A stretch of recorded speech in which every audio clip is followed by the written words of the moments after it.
Welcome to Pick of the Week from Power Semiconductors Weekly. Top industry stories this week. Novel crystal technology will begin shipping 150mm beta gallium oxide substrate samples in March, advancing ultra-high voltage power device commercialization. With a wider band gap than silicon carbide and gallium nitride, beta gallium oxide targets higher breakdown voltage, lower losses, and smaller devices for rail, industrial, and grid infrastructure. Moving from 100mm to 150mm aligns with standard fabs, with 150mm epi wafer samples in 2027, mass production targeted for 2029, and a longer-term goal of 200mm substrates by 2035.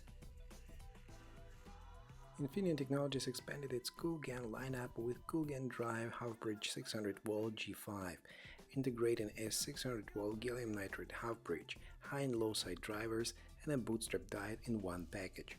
The four devices reduce bill of material and layout complexity, enabling higher switching frequency, lower losses, and greater power density for low-power motor drives and SMPS. ROHM will integrate its gallium nitride device development and manufacturing with TSMC GaN process technology, creating an end-to-end gallium nitride production system within the ROHM group. Under a new license, TSMC's process will be transferred to ROHM's Hamamatsu site to strengthen supply for fast-growing AI server and EV markets. ROHM targets completion of the technology transfer and full production setup in 2027, deepening its gallium nitride competitiveness while continuing technical collaboration with TSMC.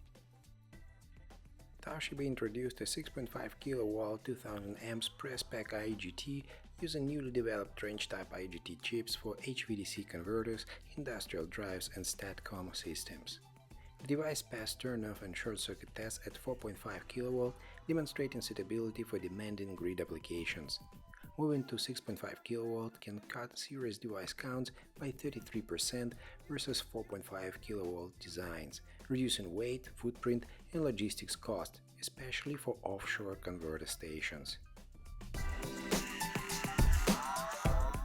We'll be back next week. Meanwhile, get your daily updates at powersemiconductorsweekly.com.